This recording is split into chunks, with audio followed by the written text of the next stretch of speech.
Good afternoon. What I'm going to focus on is today marketing the intangibles. I think it's a very interesting topic because I've actually moved from marketing tangibles to marketing intangibles.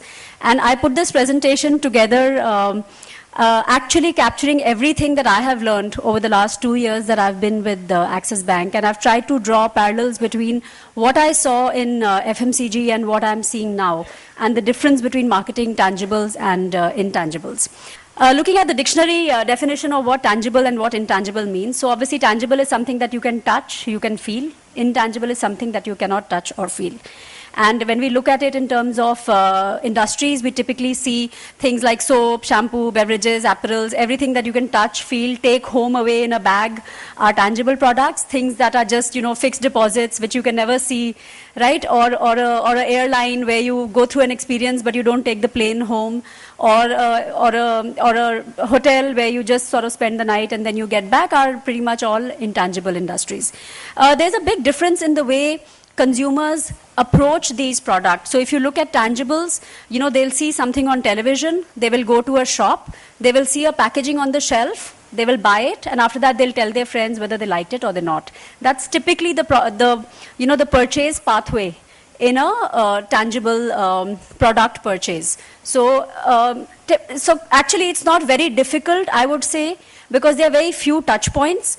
And a marketing person who's handling tangible marketing would typically focus on A, creating a good product, B, putting it in even greater looking packaging because the thing must catch your eye and attract your attention, making good clutter-breaking advertising to put on television, and the distribution guy will help them by making sure that this product is available at the shop. Again, you start off by seeing an ad, and then you basically decide कि ये bank अच्छा है कि ये bank अच्छा नहीं है. Do I want to bank with these guys or I don't? The second thing then you do is you do some research. So immediately if you want something, and all of us would have done it, when we want a home loan or we want a credit card or we want a personal loan, what do? The first thing you do is Google पे जाके देखते हैं. So immediately you'll go and say home loan, and some 5 comparisons will show up. What is the interest rate here, there, etc. But you would never go and Google for, say, detergent powder. Okay, let me see which detergent powder is the best. You're not going to do that. But we do a lot of research online for financial services. The next thing you do is you go to the branch. And unlike FMCG, the banks own the branch. Okay, intangibles, you hardly ever own the shop. But here you own the shop. So that's one big difference. And when you stand in a neighborhood, and any neighborhood worth its money, you'll find all the branches there, all banks. So you'll probably find them all in a line, ICICI, HDFC, SBI, Axis Bank, etc. You'll find all of them. You can't walk into all of them, right? So you decide, ye 2-3 अच्छे लग रहे हैं, I'll walk into these 2-3 branches. So how the branch looks suddenly becomes very important. If your branch has a grill and a chain on the entrance, it's very unlikely that you'll want to go into it. But if it sort of looks clean, looks attractive, you can see inside what's happening, you're probably likely to walk into it. Then you have to deal with people. So suddenly there is somebody here who is from that, from that company, and everything that person says or does can make or break the brand. So you can say, yaar, ad to badi achhi thi, but this guy knows nothing. Or you can say the branch looks very nice, but people inside it don't know anything.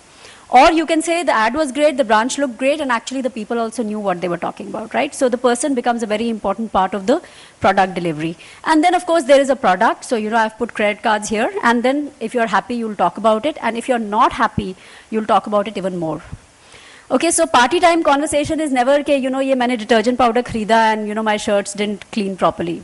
But if you take a home loan and you're not satisfied, or you took a flight which was delayed, or you went to a hotel which had bed bugs, you'll talk about it and tell everybody at the party.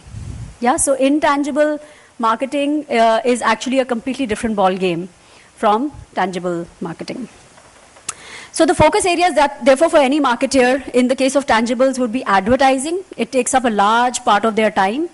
The packaging, and God knows how much money we put into packaging to make something look good. Usually in tangible products, the cost of packaging is more than the cost of the product. And of course, there's a product. So, the formulation, etc. But the fact is that, a soap is a soap is a soap. It's just colored differently, packaged differently, scented differently, and priced differently. That's really what it is. Whereas in intangibles, there's advertising to focus on. There is branch. How should your branch look, or how should your touch point look is an important area for you to focus on. People becomes very important. I mean, we are the third largest private sector bank, and we have 30,000 employees on our rolls. And I'm not talking about outsourced staff, which is additional 10, 15,000. Packaging is important here as well, and I'll explain to you why. Of course, the product is important. And finally, online search, online research is again a very important thing for marketers to focus on. And therefore, when you look at the marketing monies, while intangibles, a lot of it goes behind the advertising, you'll not find that in intangibles, because there are many more buckets to divide your money up in, so you'll find a little bit going into each and every bucket. So let me just start off on how does this translate in terms of marketing mix. So if you're a marketing manager, brand manager, sitting and working in a financial industry or any service industry, you'd pretty much have all these things to deliver. And I'll talk about one thing each, and I'll come to the advertising right at the end, and for a reason. I think the starting point in financial services or in other intangible industries is not the advertising. Actually, it's the end point. It's not the starting point. So the starting point can be many. I'll start with online marketing. Online marketing has actually become very important for intangibles just because people spend a lot of time searching and researching products online before they buy them. So if you're traveling, you would have done enough research to fix a place to stay, a hotel, a airline, etc. You spend a lot of time. And while we do search engine marketing and SEO, SEM, which basically either drives awareness or helps in some sort of evaluation, social media really kicks in for adoption and loyalty. So you can read really great reviews from other people, but if your friend tells you that that's a good place to stay, or this is a good car to take, or this is a good home loan to take, then suddenly your engagement and adoption of that product shoots up dramatically. So that's really the advantage. And for those of you on Facebook, I'm sure you all the time are looking at what your friends are doing and already saying, those guys went there, I also want to go to that place, because unki photo se to lag raha tha they had a great time. Right? So we are constantly actually getting more convinced about stuff when our friends are doing it, rather than when we are just reading about it online from some strangers. So online search, of course, is extremely important for news, for shopping, for new launches. We are constantly, people are constantly doing search. You read online content, you search, then you can see an ad on at the same time. So you click on it, you go to the website, you do a little more research there, you come back, and this process goes on. But data shows that almost 65% of people do online research before they buy a financial product. Yeah, so before you open a savings account, before you buy a credit card, home loan, anything, people are actually spending time online. So these are various properties or places that a marketer would be to make sure that their brand is salient and shows up at the appropriate time when somebody is doing research for you. Social media, of course, has become a new thing on top of all this. It's not substituted anything. You still have to do your advertising. You still have to do your SEO, SEM, SMM. But now you have to do one more thing, and that's actually social media marketing. So it does not replace the traditional web, but it does humanize the organization, because suddenly now you are accepting a company or a brand as your friend. And that's a big step for a consumer to do. For somebody to say, okay, I like this and I will see whatever these guys post every day on my page, in my space, is actually a big, a big change or a big step or a big commitment that the consumer is making to you. And therefore, as a marketer, you owe yourselves to not betray that responsibility and, make sure that you do justice to the trust put by the consumers in you. Why is social media important? You can look at the statistics, but over 85% people believe that social media does have an impact on their purchase decisions. And like I said, because it comes from people because recommendations come from people it has all the more impact than just random search. We've done some stuff in the past. We actually have one of the highest fan following on social media amongst the banks. We have almost 5.5 lakh followers on Facebook.